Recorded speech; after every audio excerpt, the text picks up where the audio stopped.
Buenas tardes, amigas y amigos. En primer lugar, pues gracias al Club de Amigos de la UNESCO por acoger esta presentación.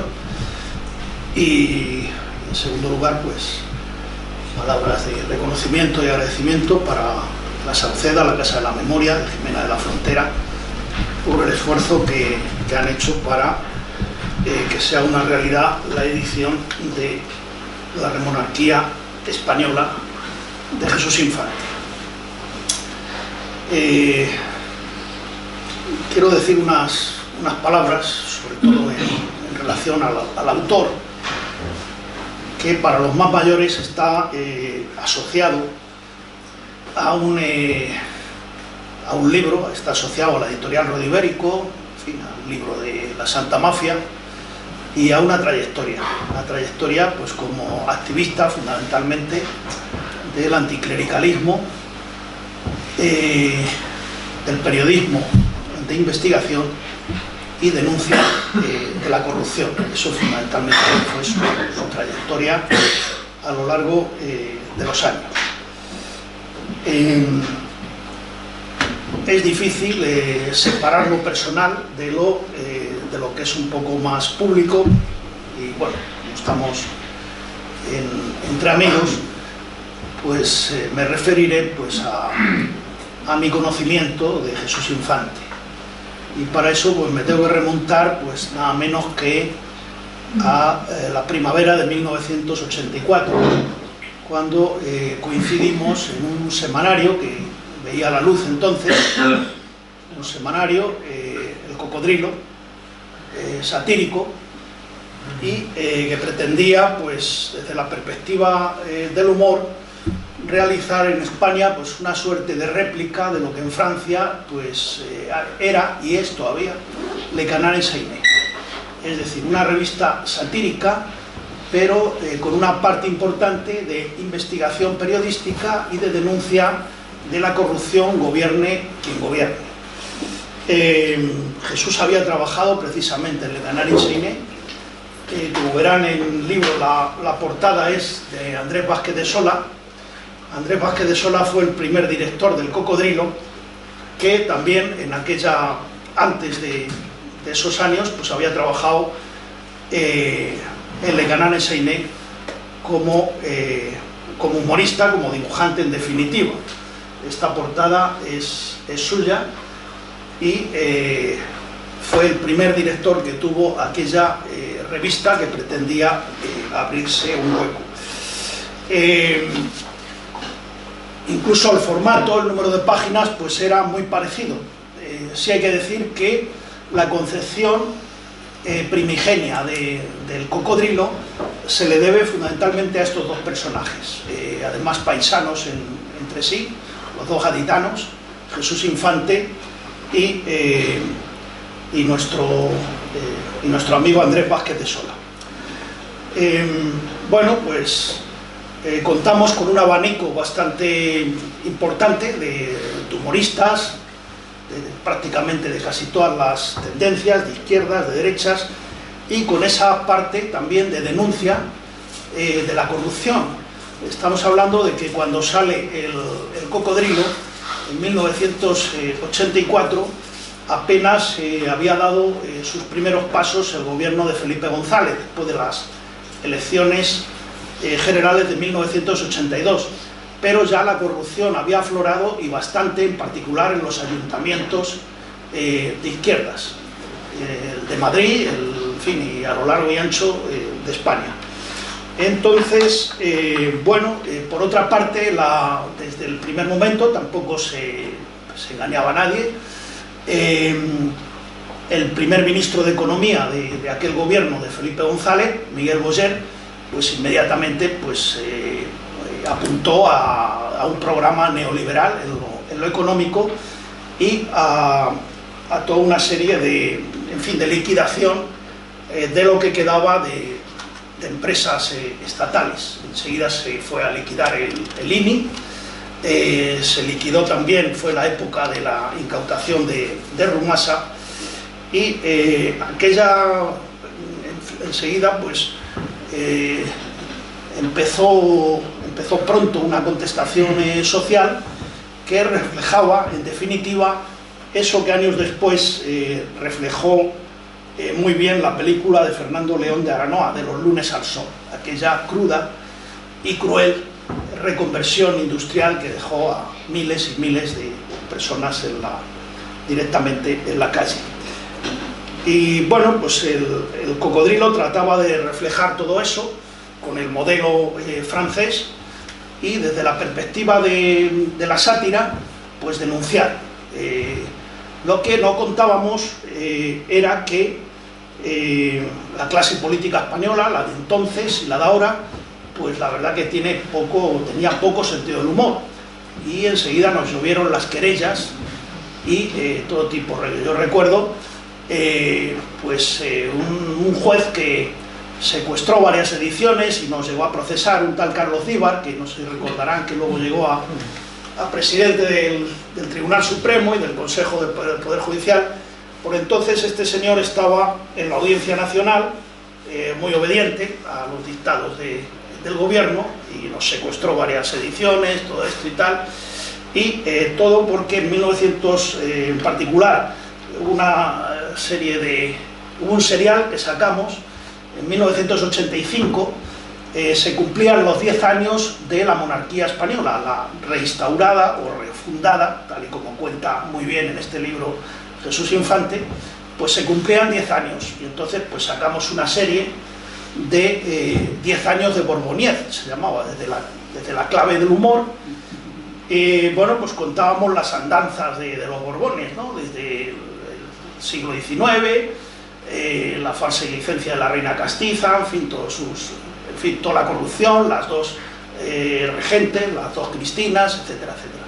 Bueno, pues aquellos números fueron, ya digo, por mandato o autos o resoluciones del juez Díbar, aquellos números fueron secuestrados y llegó a haber autos de procesamiento. Entonces, bueno,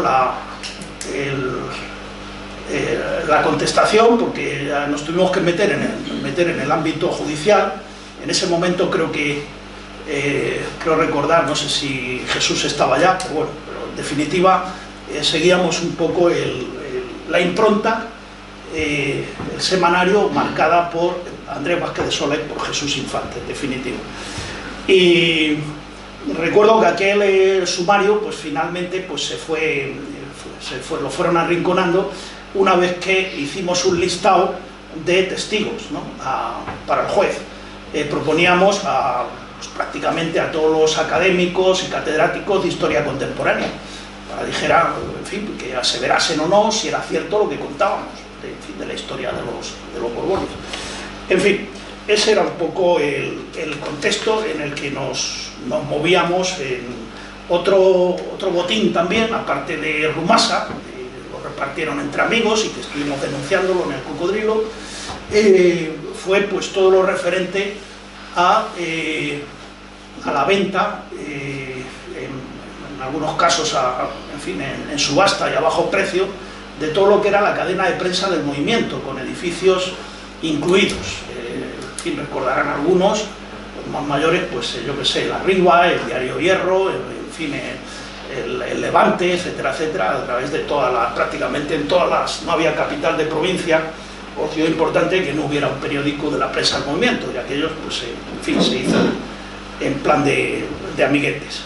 En aquellos años, simultaneándolo con el Cocodrilo, antes y después, Jesús publicaba normalmente reportajes de periodismo de investigación en la revista Interview, y estuvo haciendo seguimiento de algunos escándalos importantes. Él ya había publicado en su día, estando en París, había publicado sobre el caso Matesa, uno de los últimos escándalos del franquismo, y luego ya en Democracia pues tuvimos el escándalo del aceite de colza, y ese tema pues lo trabajó de la manera que trabajaba Jesús, haciendo acopio de centenares de, yo qué sé, de documentos, cajas enormes, o sea, yendo pues consultando con todo tipo de químicos, de analistas, en fin, o sea, iba al fondo de los temas como periodista. Era un periodista investigación, la verdad que excepcional.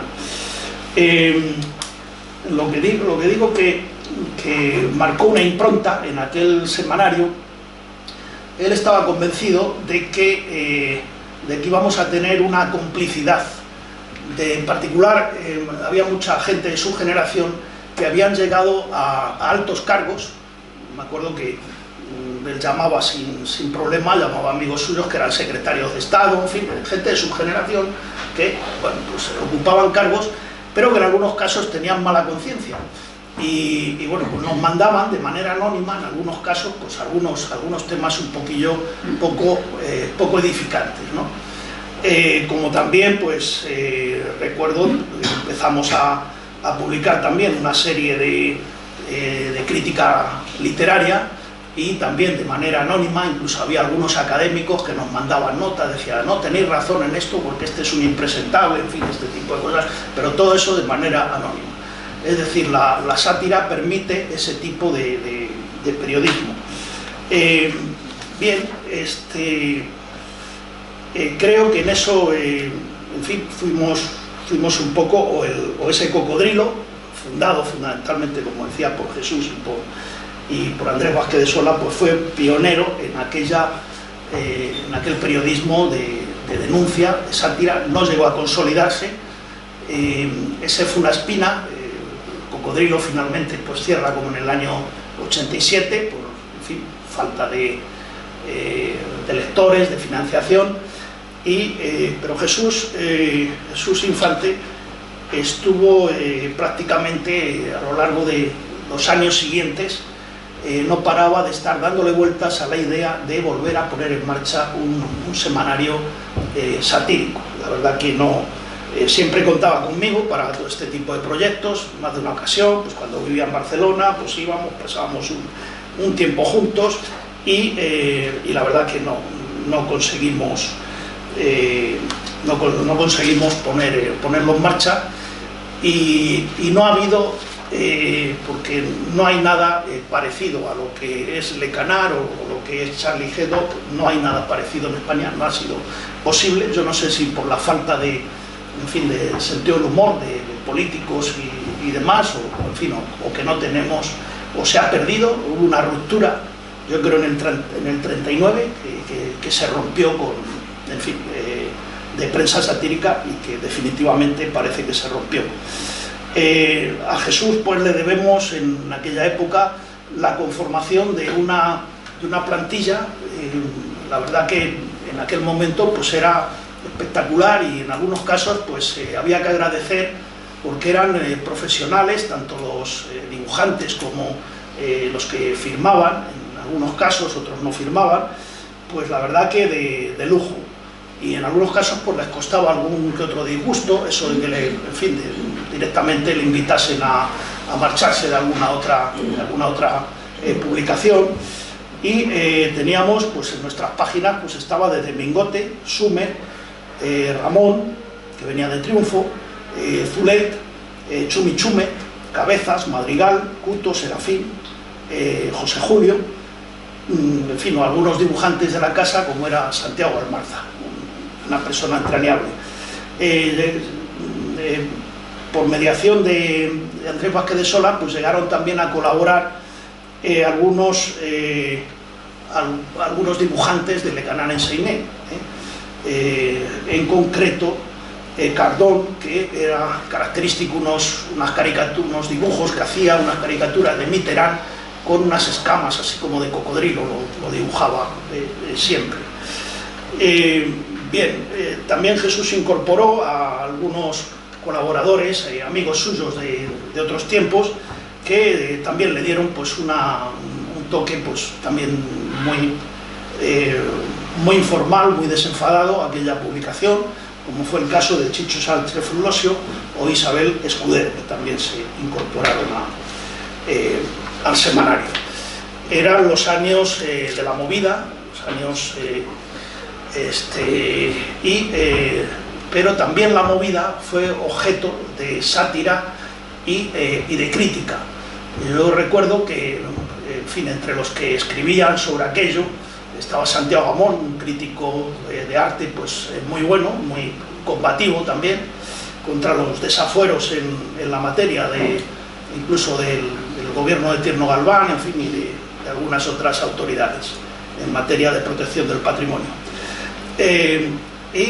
Recuerdo que bueno, pues la frase de Santiago Amón decía, una vanguardia no puede ser subvencionada, que es esto de, en fin, que era lo que hacía el ayuntamiento en definitiva de Tierno Galván, que en fin, al que se le deben muchas cosas, pero bueno. Entonces, vamos avanzando en los años 80 y Jesús se nos marcha a Barcelona, estuvo unos años ahí tratando de, en fin, realizando algunas colaboraciones para prensa, y se instaló en un barrio donde por aquella época vivían toda esta gente de un movimiento muy interesante en lo que hace a publicaciones, en fin, que no se las puede catalogar directamente como satíricas, en fin, el cómic canalla, para entendernos, como eran el Víbora o Makoki. Pues todos estos dibujantes, algunos dibujantes o editores o escritores de esos periódicos vivían casi todos en aquellos barrios de Sant Cugat del Vallès, Valdoreis o La Floresta, que era donde vivía Jesús Infante. Bueno, fueron unos años tranquilos y con esa, en fin, con esa intención siempre de volver a refundar un periódico, una prensa, un semanario satírico. Ahí ya vienen los años 90 y vienen unos años también interesantes. Jesús había ido, sobre todo a raíz de sus investigaciones con lo del aceite de colza y todo esto, pues había ido extendiendo sus saberes, sus investigaciones hacia todos los temas agroalimentarios. Y finalmente la agencia EFE le hizo una propuesta y fue la de que fuese corresponsal en Bruselas en temas de economía fundamentalmente agroalimentaria. Era algo muy novedoso, no había en España ningún periodista de ese perfil, y ahí estuvo pues unos años donde prácticamente se dedicó a hacer esa labor, aunque siempre seguía, hablábamos en aquella época con bastante frecuencia, y él volvía siempre era en él casi obsesivo, ¿no?, lo de volver a refundar un semanario satírico. Pero bueno, volviendo a lo que comentaba, o sea, Jesús Infante, para los más, la gente que tenemos cierta edad, está asociado pues al libro de la Santa Mafia, la prodigiosa aventura del Opus Dei, génesis y desarrollo de la Santa Mafia. Ese fue su título, fue publicado por la editorial Rodi Ibérico en 1970. En 1970, pues Jesús Infante pues era un veinteañero, un joven silao que había tenido que marchar. Él estaba en España, estudiaba, entonces la carrera se llamaba Ciencias Políticas y Económicas, esa era la denominación de la carrera. Y entonces, pues después de una detención, en fin, una serie de problemas con el Tribunal de Orden Público, pues decidió marcharse refugiado, exilado a Francia, y en concreto a París. Y pues entre otros trabajos pues le surgió la posibilidad de trabajar para la editorial Rodi Ibérico, y finalmente pues dio a luz, después de no sé el tiempo que tardó, pues igual tardó más de un año en confeccionar hacer todo este trabajo. Y la verdad que fue un auténtico, lo que se llamaría hoy un bestseller, porque aunque oficialmente el libro estaba prohibido en España, había una prohibición, incluso, bueno, pues si a una persona se le ocupaba ese libro, pues la policía se lo podía retirar, y aparte podría hasta ser sancionada por en fin, tener propaganda ilegal, en fin, no sé cómo lo considero. La verdad que aquel libro tuvo un efecto no solamente en ventas, se vendía, llegaba a España, se vendía en las trastiendas de algunas librerías, llegaba a través de viajantes que comerciales, de librerías, en fin, la verdad que tuvo una...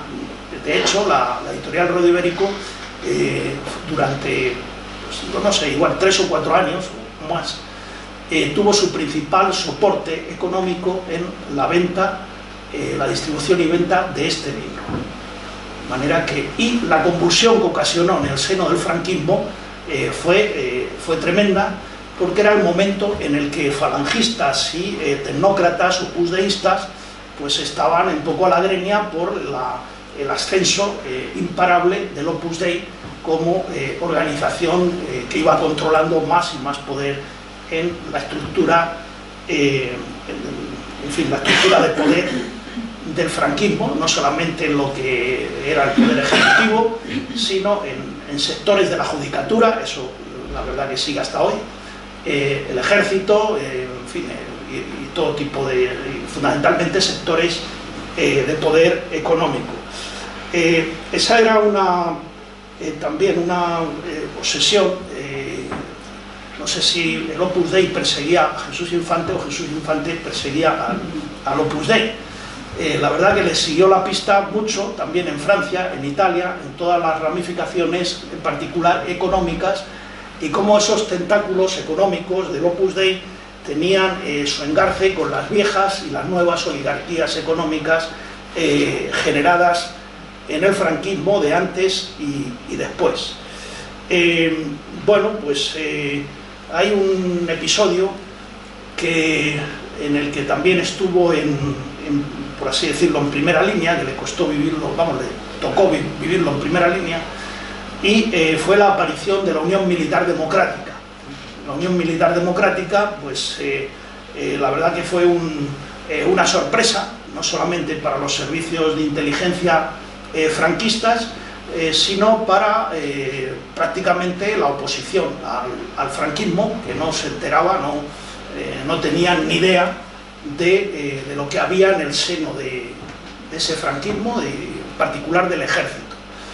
Y entonces, pues bueno, pues yo creo que recordarán cómo se produjo esa detención de oficiales al hilo de 1975, y ahí se produce el encuentro, parece que se conocían de tiempos anteriores, entre Jesús Infante y José Ignacio Domínguez, un capitán del Ejército del Aire, de reactores, y que se encontraba de vacaciones y se encontró con que, en fin, detienen prácticamente a la mayor parte de la organización de la Unión Militar Democrática, y él, pues claro, no estaba la cosa para volver, y bueno, pues Jesús Infante se convirtió en el jefe de prensa de la Unión Militar Democrática en el exilio, y fue quien organizó pues en buena medida aquella rueda de prensa que tuvo un carácter, en fin, a la prensa internacional, que fue una sacudida, al menos en la prensa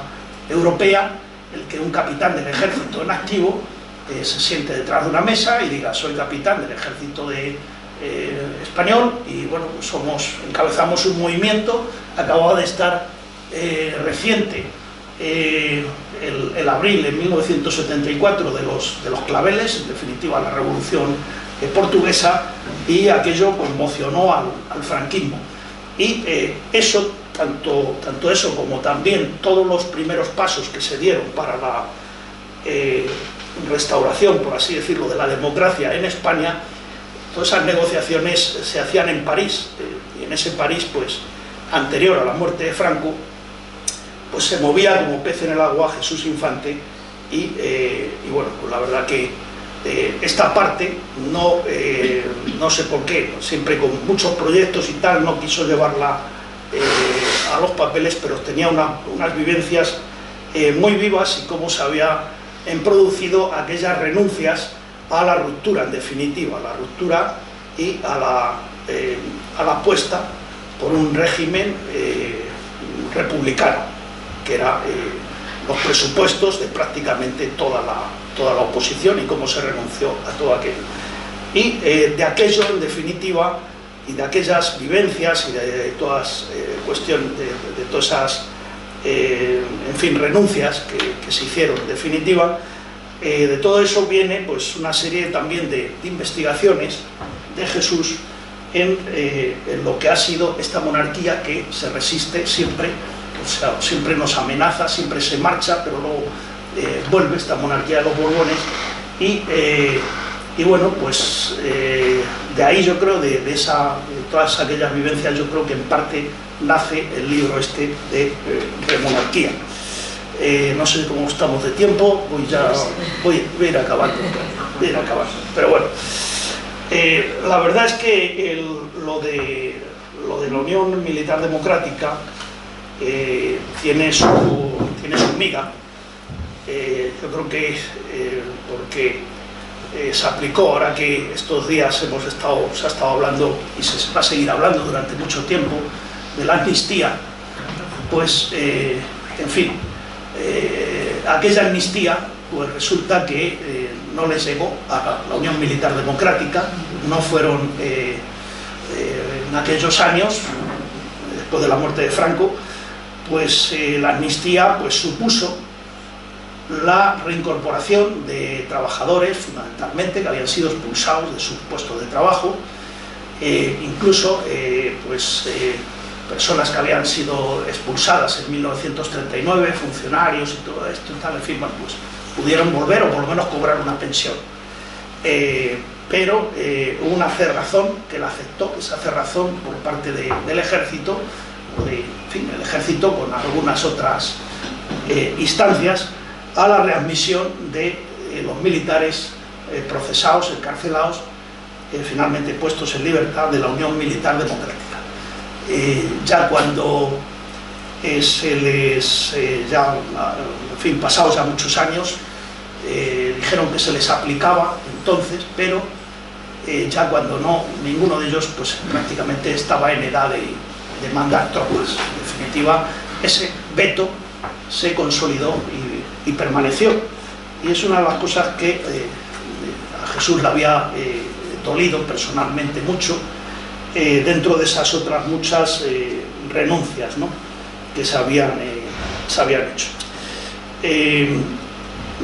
Bien.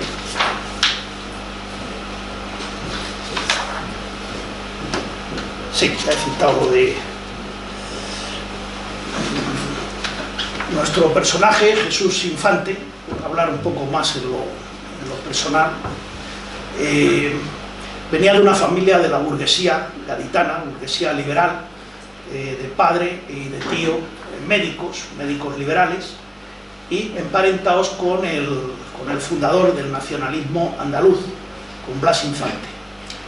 En el caso de Jesús, pues hubo un cambio en el registro civil, en lo que es la I, para hacerlo un poco más singular, pero el tronco es el mismo, de Blas Infante. Hay un parentesco directo. De su padre y de su tío, él conservaba una documentación, que esa era también otra de sus proyectos, que no llegó a cuajar. Una cosilla tenemos. El de la mano negra. La mano negra. La mano negra, bueno, pues para quien no tenga idea de esto, pues eso ha pasado a la historia así un poco gruesa, ¿no?, como un movimiento anarquista, en fin, con veleidades criminales, y bueno, pues la verdad que firmaba con una mano negra, atentados y cosas de estas, y en fin, bueno, la verdad que eso ha quedado meridianamente claro para muchos historiadores, que fue todo un montaje que se hizo desde el poder, desde el Ministerio de la Gobernación, con la complicidad de la Guardia Civil, en fin, y todo esto, para descabezar y perseguir al movimiento muy fuerte, el movimiento anarquista andaluz. Esa es la historia un poco de la mano negra. A este movimiento de la mano negra pues se le atribuían pues todo tipo de desmanes, ¿no? Y bueno, pues eso, otra de las también de las cosas que dejó por ahí Jesús pendiente, era de esa tradición liberal, se diría había conservado buenas formas, aunque había pasado etapas en su vida bastante complicadas económicamente, pero tenía esa cuna, por así decirlo, el manejo de los idiomas, las buenas formas en la mesa, en fin, todo ese tipo de cosas, que él había llegado incluso a teorizar con un concepto que era el de la gastrosofía, es decir, la elevación de la gastronomía hacia concepciones un poco más intrincadas, ¿no? Intrincadas o que tenían que ver ya con la filosofía. Él no dejó de investigar nunca las oligarquías españolas y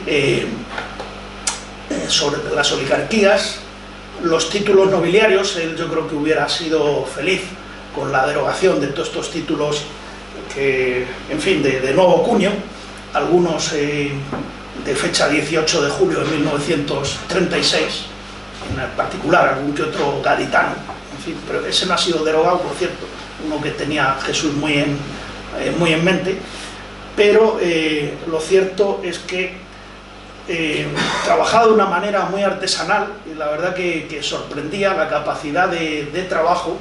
Era una persona aparentemente un poco displicente, si me quieren decir, pues incluso con tendencia a cierta vagancia, pero lo cierto es que era, cuando se ponía a trabajar era muy disciplinado, muy madrugador y sistematizaba todo en fichas. Y mediante esa manera de trabajar, pues dio a la luz pues un volumen bastante importante que sigue siendo hoy día un libro de referencia para conocer el origen de muchas de las fortunas que todavía, bueno, que sí que importantes, que son las 300 grandes fortunas de España. Entonces este libro se encuentra, ¿no?, lo hizo Grijalbo, Los Muy Ricos, o sea, es del año 1998 y esa fue una de las últimas investigaciones así muy, digamos, como más costosas desde el punto de vista de la investigación, por todo el tiempo que le llevó y toda esa sistematización que hacía en fichas. Y él soñaba también con aunque era muy negado, él no llegó a tener nunca ordenador, ni siquiera máquina de escribir, escribía a mano con un roti, una letra perfecta, y así mandaba los artículos, incluso los libros. Pero él soñaba con un programa informático que fuera capaz de cruzar todos esos datos, de todos esos entronques familiares, de cómo los Urquijo emparentan con estos otros, a su vez estos emparentan con los del Banesto, los de Unosa, etcétera, etcétera, en fin, con esas.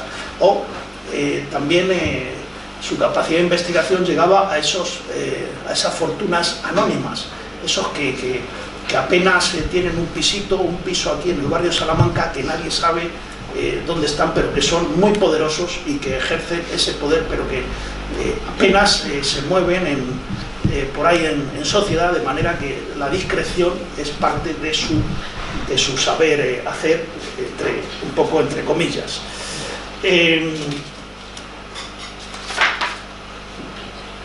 Otro de las últimas investigaciones, pues él siempre, aparte de toda esta investigación que era permanente sobre las grandes fortunas, sobre las oligarquías, estaba el tema del Opus Dei, ese era casi obsesivo. Y yo creo que su última aportación, una de sus últimas aportaciones, fue también en forma de libro, el santo fundador del Opus Dei, Escrivá de Balaguer, una biografía de Escrivá de Balaguer para lo que contó con la verdad que con unas fuentes que hasta entonces no se conocían de la biografía de Monseñor Escrivá de Balaguer. Y él llamaba a ese proceso de santidad tan rápido, lo llamaba la turbosantidad. La subida al cielo era tremenda. Bueno, pues ya para ir acabando,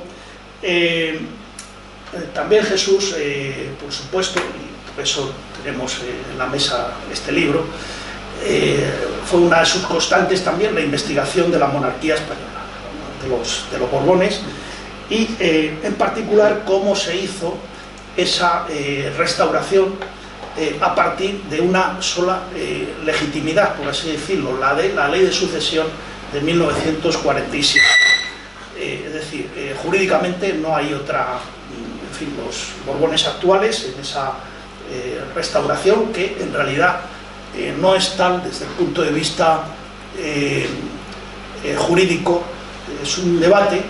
Yo soy de los que mantengo que no hay tal restauración. Desde el punto de vista político sí, puede ser una restauración, pero desde el punto de vista de la legitimidad dinástica es una instauración.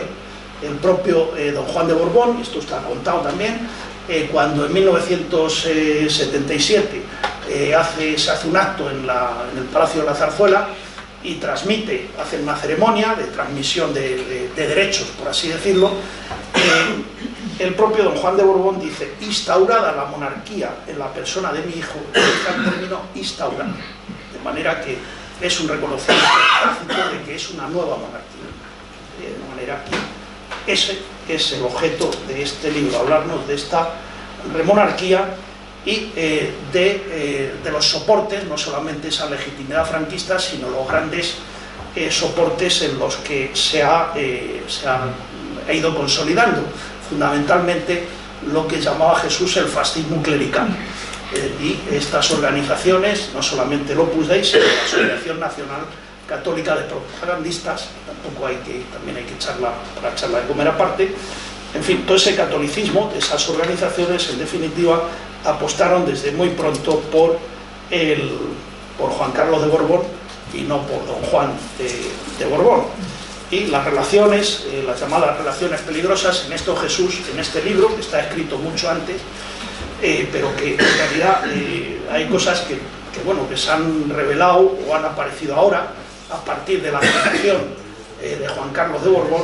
Pues hay cosas que ya estaban investigadas por Jesús Infante, como las relaciones con Marruecos o la Casa Real marroquí o con el Shah de Persia, en definitiva. Y bueno, pues también el 23F tiene su lugar aquí. En definitiva, termino con esto. Margarita nos hablará de la gestación, de lo que ha sido la preparación del libro, y termino pues evocando pues a este personaje, Jesús Infante, amigo entrañable para mí, del que hoy presentamos su libro Remonarquía, de manera que honor y recuerdo para nuestro amigo, con el que volvemos a entonar un viva la República.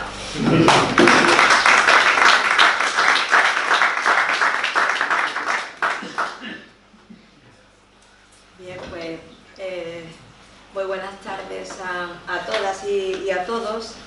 Y yo vengo hablando en nombre de la Casa de la Memoria. Ahí la tienen en la foto, la Casa de la Memoria de la Sauceda, que se encuentra en Jimena de la Frontera.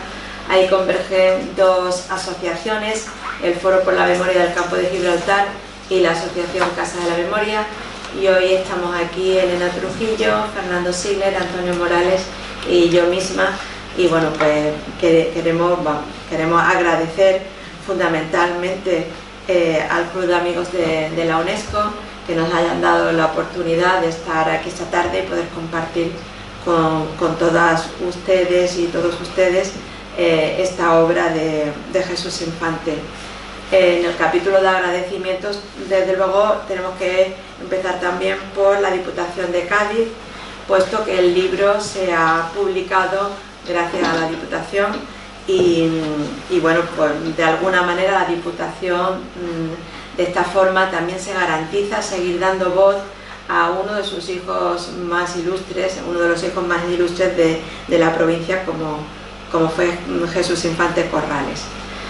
También tenemos que seguir en el capítulo de agradecimientos, agradecer a su familia, a su hermana Pilar y a sus amigos. Isabel nos habla también de José Ignacio Domínguez, pero otros amigos y otras amigas. Y evidentemente hemos contado con dos de esos grandes amigos, Isabelo, para que escriba el prólogo, y Andrés Vázquez de Sola, para que haga la caricatura de Jesús. Caricatura en la nariz. Podéis, bueno, después lo ponemos en caso, podéis ver al emérito, el rey Juan Carlos I. Así que como ven, es un trabajo con el que contamos con muchas personas, porque lo que ocurrió es que en los fondos de Jesús Infante, que los tenemos depositados en la casa, pues aparecieron unas cajas con manuscritos que iban sobre la remonarquía. Estaban un tanto desorganizados, había repetidos, había varias versiones, incluso distintos guiones.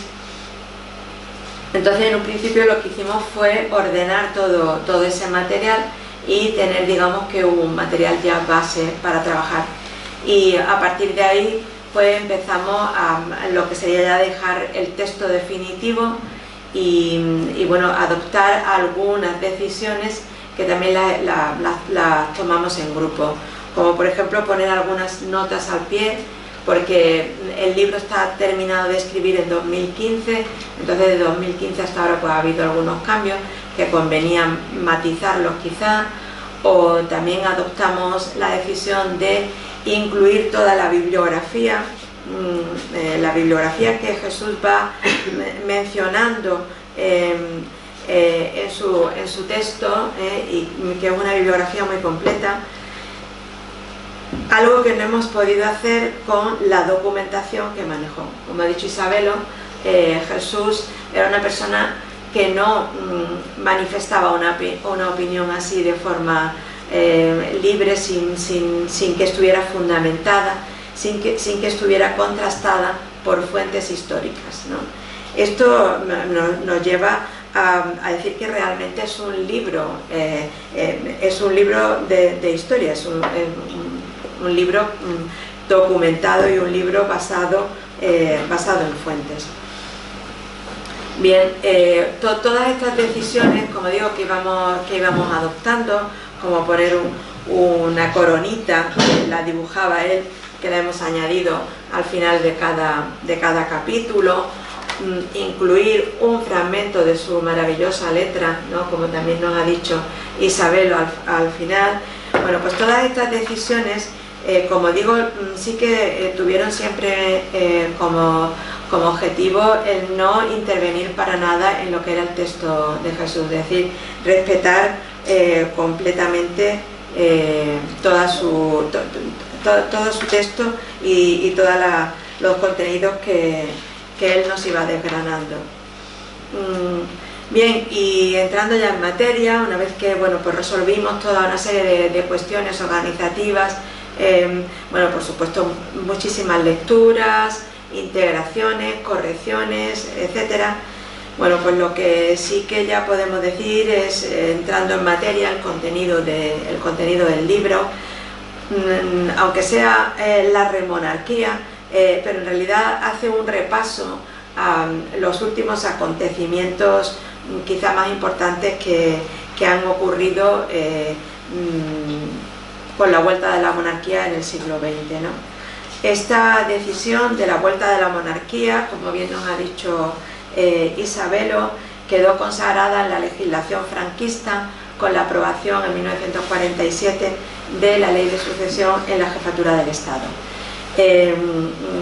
Esto significó que España volviera a denominarse nuevamente un reino, por tercera vez en nuestra historia más reciente. Bueno, os recuerdo cómo se rescata a Fernando VII y cómo se rescata a Alfonso XII y ahora pues a Juan Carlos de Borbón, ¿no?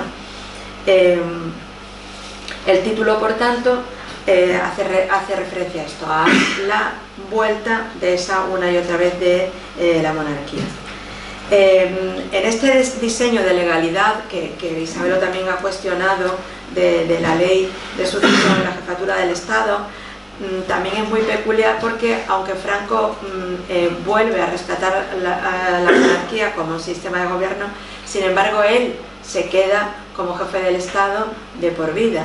Es decir, que en realidad, bueno, pues ahí estaríamos quizá ante una figura un tanto controvertida, como casi como de un regente, ¿no? Y en esta propia ley de sucesión pues queda palpablemente fijado también quién sucedería a Franco una vez que él no estuviera, y se expresa en estos términos. El título de rey para el título de rey debería ser una persona de estirpe regia, por supuesto varón, español, haber cumplido la edad de 30 años, profesar la religión católica, poseer las cualidades necesarias para el desempeño de su alta misión, y esto fue muy importante, jurar las leyes fundamentales, así como la lealtad a los principios del movimiento nacional. Esto, por tanto, pues nos lleva a que la monarquía reinstaurada o instaurada o como sea, pues está completamente, o sea, nace de los principios del movimiento nacional y de las leyes fundamentales del franquismo. De todas las maniobras previas, sobre todo las que se llevan a cabo entre Franco y Juan de Borbón, queda constancia en el libro. Jesús Infante tiene acceso sobre todo a la correspondencia que entre ellos mantienen y también a los encuentros que tuvieron, ¿no? Y el libro da una cumplida cuenta de todas estas negociaciones, ¿no? Y como ya saben, de esas negociaciones lo que sale básicamente es que Franco decide saltarse la generación de Juan y optar por su hijo, por Juan Carlos, traerlo a España y educarlo él según sus criterios, ¿no? Todas estas decisiones obviamente también pasaron por las opiniones y por las presiones que Franco también recibía por parte de algunos sectores, bueno, pues sectores monárquicos y también tecnócratas, dirigidos fundamentalmente para colocar a su candidato como heredero. Todos estos episodios también a la historia han pasado con el nombre de la Operación Salmón, y también la Operación Salmón la recoge Jesús y también nos la detalla en el libro.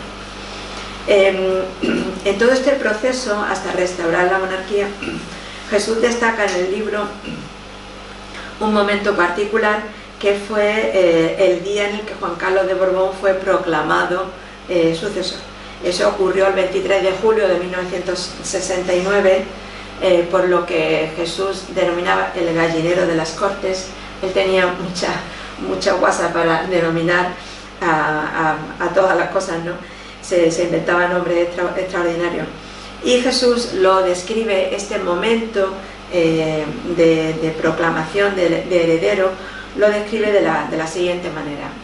Dice: de rodillas, como los cruzados del medievo, y con la mano derecha sobre los santos evangelios de la Iglesia Católica, juró como príncipe de España. Después el libro, Jesús recoge el discurso entero que va a pronunciar Juan Carlos en aquella calurosa tarde de verano, que Jesús utiliza también un símil para contraponer esta imagen como bastante arcaica de España con la llegada de los astronautas a la Luna, que prácticamente coinciden en día. Todo este episodio es muy divertido, está sembrado de ese fino humor que tenía Jesús, de esa extraordinaria ironía, esas cualidades que, como sabemos, pues de las que nuestro autor era realmente un maestro. Por eso él recoge en otro párrafo con meridiana claridad esto que estamos diciendo, de que nunca se podrán borrar los orígenes franquistas de la monarquía restaurada española, por ser una dictadura militar en la que se hablaba o actuaba con descarada ostentación de sus atropellos, sin pudor ni respeto de los derechos humanos desde sus orígenes truculentos. Y aunque ese es el episodio, digamos, estrella del libro, hay otro episodio que ocupa buena parte también, que es el que se centra en todo lo relacionado con el 23F. Aporta unas pruebas increíbles, como por ejemplo tiene acceso a llamadas telefónicas de Zarzuela. Aquí se pueden ver, por ejemplo, las llamadas que se hicieron el día antes y ese mismo día, y aparece uno de los colaboradores más cercanos de Juan Carlos, como fue el general Armada, que como saben fue el principal inculpado, y todos estos documentos y todos estos datos que Jesús encuentra, pues los analiza desde luego desde un punto de vista bastante crítico y desde luego no dejan, no exoneran a Juan Carlos I, ¿no? Recoge Jesús una numerosa relación de comentarios de personas de bastante prestigio en España en aquellos momentos, del mundo literario, del mundo periodístico, de la cultura en general, analizando también algo que ocurrió con el 23F, que va vinculado al 23F, que es esa imagen del elefante blanco, ¿no? Esa imagen que no servía para nada, pero que era necesario utilizar, ¿no? Y también tenemos que decir que todos estos datos que Jesús aporta para este acontecimiento en concreto de la historia reciente de nuestro país están completamente al día, porque si lo recuerdan, el año pasado se aprobó la Ley de Secretos del Estado y todos estos acontecimientos siguen estando bajo, todavía no se han liberado, es decir, todavía no se pueden consultar. Quiere esto decir que los datos que Jesús aquí aporta están absolutamente vigentes, a pesar de que el libro se escribiera hace ya algunos años. También lo que hizo fue recoger testimonios, como digo, de todas estas personas sobre qué significó el 23F, y ahí podéis encontrar una serie de opiniones de personajes muy importantes de aquellos momentos, bueno, analizando y valorando los acontecimientos de ese día, ¿no? También se ocupa, como ha dicho Isabelo, de un tema absolutamente controvertido en el que también Juan Carlos Borbón jugó un papel no exento de bueno, pues no sé, de sospechas, como fue el asunto del Sáhara. También lo tenemos ahí, un tema que evidentemente todavía hoy en día sabemos que tiene flecos y que por ahí lo tenemos todavía sin terminar de resolver. Y finalmente se ocupa de un periodo que, como ya digo, él le pone nombres a casi todo ese periodo, que él lo llama la transición de nunca acabar, y porque obviamente él sabía de primera mano, y así lo expone con claridad en el libro, que el franquismo no acabó con la muerte del dictador y que instituciones como la judicatura, el ejército, los cuerpos de seguridad del Estado, obviamente sin olvidarnos de esas grandes fortunas de las que Jesús hizo ese estudio y tenía esos ficheros increíbles, y lo que podemos conocer que eran los hombres del régimen, no abrazaron las libertades, no respetaron los derechos humanos, no adoptaron la democracia el 21 de noviembre de 1975. Es más, ni siquiera una generación después, es más, ni siquiera hoy, 15 de noviembre de 2023. En fin, estamos ante un libro que no dudamos en calificarlo de valiente, también, desde luego, como todos los escritos de Jesús, de riguroso, un libro de denuncia, que, como decía, es un ensayo histórico porque se apoya en documentos y en fuentes históricas, porque esa era la manera de trabajar de Jesús, era la forma de documentarse y de no lanzar opiniones sin que no estuvieran confirmadas mediante documentos. Pero no solamente es eso, no solamente es un texto riguroso y un texto documentado, sino que también es un texto con el que disfrutamos de su literatura, una literatura fluida, llena de agudeza, de sarcasmo, que permite que su lectura sea muy fácil y sea además entretenida y que se lea prácticamente casi del tirón, ¿no? Y que acontecimientos tan trascendentales y algunos tan realmente lastimosos como los que nos han ocurrido en los últimos años, pues sean vistos desde ese punto de vista crítico y, como digo, no exento de una cierta sorna. Por tanto, leyendo el libro aprendemos, pero también disfrutamos de sus contenidos, ¿no? Y desde la Casa de la Memoria de la Sauceda, trabajamos para que la figura de Jesús Infante nos siga aportando luz y esclareciendo sombras, y por eso tenemos en proyecto seguir desentrañando algunos otros proyectos editoriales que él tenía, encontrados en cajas, algunas cajas en Zahara de los Atunes, otras en los barrios, con lo que todo esto requiere de un trabajo importante. Pero bueno, por eso en el libro ponemos el número 1, porque pretendemos realmente hacer una colección de Jesús Infante con nuevos textos, o incluso con la edición de algunos otros.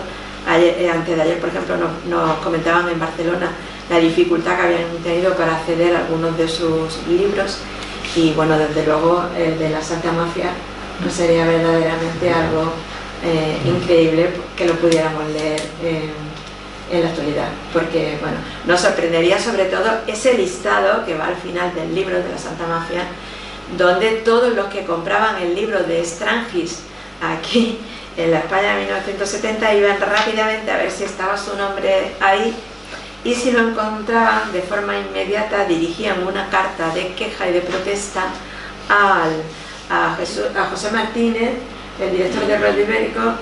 Se iban a París a conocer a Jesús. O a Jesús Infante, pidiendo que se les quitara. Esas cartas, buena parte de esas cartas, también las tenemos nosotros en la Casa de la Memoria. Así que bueno, nosotros estamos encantados de estar aquí y de poder presentarles el libro de nuestro querido Jesús Infante, así que muchísimas gracias.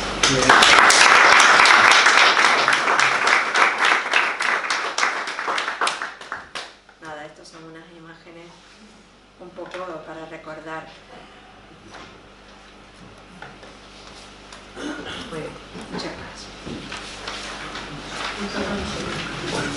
Si quieren hacer algún tipo de comentario o de pregunta o algo, Isabelo les responde. Pues sí, yo quiero preguntar. Bueno, a ver, el tema del Opus daría para hablar de largo entendido, ¿no? Pero ciñéndonos al rebordonar este que ha mencionado Isabelo, es decir, esa constante que se produce en los borbones de salir huyendo, lo cual genera esas restauraciones, o como lo queramos llamar, ¿no? Empezando por Fernando VII, que se fue a la corte de París, y bueno, y Isabel II, que salió por patas, y el otro, y de más allá. Pero cuando se está preparando este libro, se está gestando, o se ha gestado ya, porque es en 2014, la abdicación de Juan Carlos I, también llamado Juanito en la Casa Real, para diferenciarlo de su padre, ¿no? Entonces, mi pregunta va un poco por ahí. Si el libro, aunque sea de pasada, lo ha reseñado, porque ahí hay un paréntesis que se me ocurre, vamos, por echar cosas al vuelo, ¿no? ¿No ha habido una nueva restauración borbónica en 2014? Me pregunto yo. Bueno, ahí va eso. Sí, vamos a ver, bueno, Jesús esto lo tenía escrito desde, yo creo que principios de siglo, para entender. Principios de siglo, cuando 2005, 2006 o por ahí, luego iba añadiendo, quitando, poniendo, tal y cual, en fin. Y de lo que dices de esta última huida, no, hay una cosa hay una similitud, y lo tengo por ahí contado, en plan de humor también. O sea, es una pena no tener revistas de humor, ¿no? Porque, Paco, no podemos. La afición a la caza, la cuestión cinegética siempre pierde a los borbones. Es una cuestión. Entonces, yendo a lo inmediato, todos recordaréis pues el accidente este de el del abuelo, el de Juan Carlos de Borbón, con su hermano, que estaba de cacería, que se acumulan los acontecimientos Borbón armas, sí. O sea, eso es la causa de la causa que lleva desencadena la operación restauración. Entonces, es curioso porque hay otro elemento relacionado con la caza que propicia nada menos que el movimiento hacia el 14 de abril de 1931, otro accidente cinegético.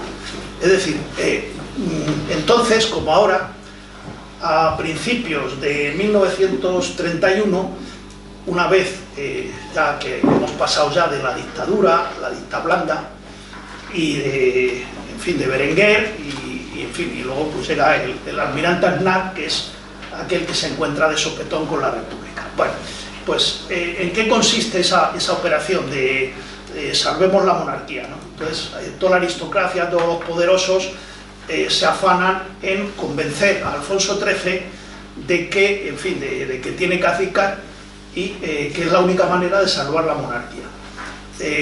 Bueno, pues había un príncipe de Asturias, mayor de edad, cumplía todos los requisitos, tenía un problema que era hemofílico, como sabéis, esta cuestión.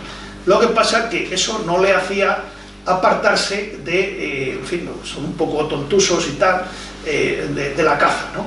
Entonces era obsesivo con estar de cacería todos los días. Y entonces incluso habían descubierto la caza con una avioneta. Entonces cazaban con esas avionetas que había entonces, que eran un poco inestables, pero bueno, entonces se marchaba, tenía afición a que, bueno, pues llamaban a un piloto por ahí del ejército, de Cuatro Vientos o lo que fuera, venga, que nos vamos de caza y tal. Y se fueron de caza a cazar agutardas, pero por la zona del Pardo mismamente, por el monte del Pardo, y pues una tarde, pues de estas así un poco ya de invierno, con un poco de viento, y volaban bastante bajo aquellas avionetas, y entonces mientras estaba ahí tirando a las agutardas, pues hubo un vendaval de viento, aquellas avionetas eran muy inestables, y aquello ocasionó pues que con la culata le diera un golpazo a esa velocidad, la velocidad que fuera el avión, pues imaginaos, se le puso la cara como un monstruo, se puso con la hemofilia gravísimo, y eso abortó la operación sucesiva. De manera que la caza siempre es, para los Borbones, peligrosa. Disculpa, Sí. ¿el libro trata del tema de la muerte de Alfonsito o no? Sí, lo trata. ¿Lo toca? Sí, lo toca. Lo toca, sí. De todas formas, Otro accidente. claro, él tiene el libro prácticamente terminado, como dice Isabelo, a principios de siglo. Y aquí no están los elefantes de Botsuana, no está Corina, o sea, ya Jesús estaba también, Jesús murió relativamente joven y ya tenía algún padecimiento, porque si no yo estoy segura de que le hubiera dado un juego maravilloso los últimos acontecimientos de Juan Carlos I. Sí. Él todo esto lo escribe un poco antes.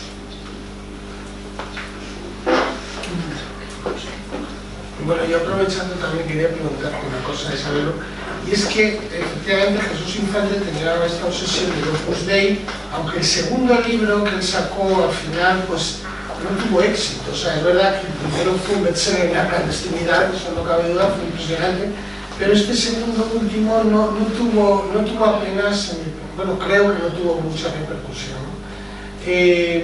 Pero esa obsesión, ¿no? Entonces yo supongo que eso en el libro, al hablar del tema de Don Juan, etc., porque claro, Don Juan estaba también rodeado por gente del Opus Dei.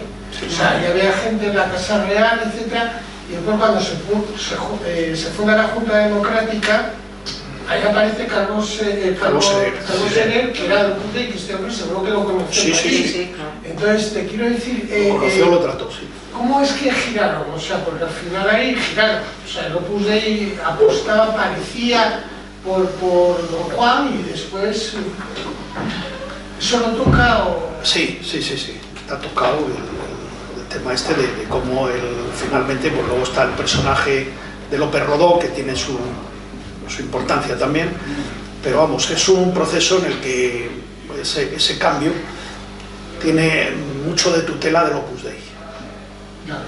Mucho de apuesta, o sea, con Don Juan se quedan pues yo creo que se quedan pues, los incondicionales, que si el duque de Alburquerque, en fin, todo ese tipo de gente que ya sonaba, vamos, el conde de los Gaitanes, en fin, toda esa gente, en fin, que luego se hicieron juancarlistas, algunos, ¿no? Como el Alfonso Uxía y compañía.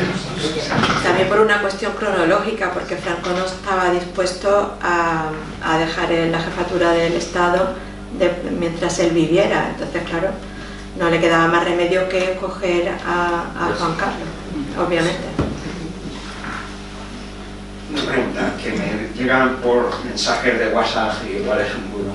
El tema de que tardó 6 o 7 horas en aparecer en los medios el rey Juan Carlos para, digamos, solicitar que se volvieran atrás los militares en el intento del 81 del 23F, justifican como que se estuvo pensando con qué bando ir, pero yo creo que es que estaba negociando con más de un club del mundo. No lo sé, yo era muy joven, no sé nada. Yo no sé nada. Ese es un tema que nos llevaría... Es el que precisamente he mencionado, que la ley de secretos del Estado no nos va a permitir en unos años poder desentrañar. Entonces, claro, ¿por qué? Pues porque todavía es muy reciente, porque todavía, bueno, pues Juan Carlos todavía está vivito y coleando, entonces pues, claro, ahí... Podemos tener una serie de hechos que son incontrovertibles. Claro.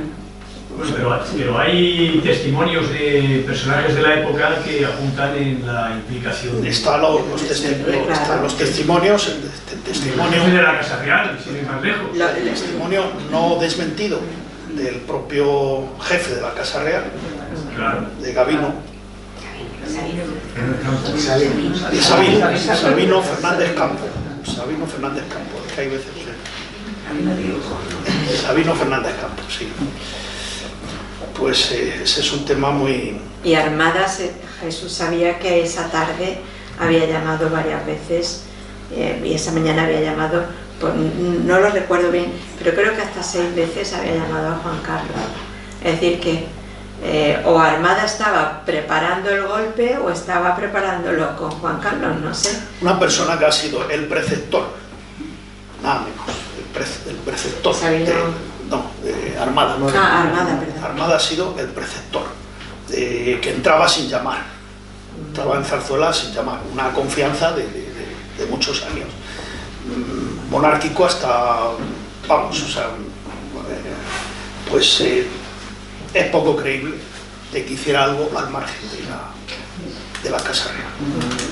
Y Jesús Infante personalmente, sobre esto de la monarquía, puesto que ya murió en 18 o 19, él pensaba que iba a ser esto, que iba a durar mucho esto o no. ¿Su opinión cuál era? Su opinión era, él hacía unos cálculos y él pensaba que en 2015, fíjate tú, eso lo tiene escrito muchísimas veces, él sobrevivió a 2015, pero él tenía unos cálculos, decía que para 2015 tocaba la Tercera República y lo soltaba así de forma gratuita y claro, obviamente después ya en los últimos escritos no hemos comprobado si, pero sí él estaba seguro, vamos. De hecho él defendía la República Federal Ibérica, o sea, fíjate. Sí. Hablo de el primigenio lema de Blas Infante era Andalucía por sí, por Iberia y por la humanidad. En uno de los manuscritos que tenemos ahora que estamos trabajando, que bueno, pues hay un capítulo que precisamente habla de eso, de cómo Manuel culpabiliza al PSOE, sobre todo al PSOE andaluz, de cambiar la letra del himno, porque cuando cantamos el himno andaluz decimos Andalucía por sí, por España y la humanidad. Entonces, claro, él que era pariente de Blas Infante, pues está claro que él defendía por Iberia, o sea, que así había sido lo que había escrito Blas Infante.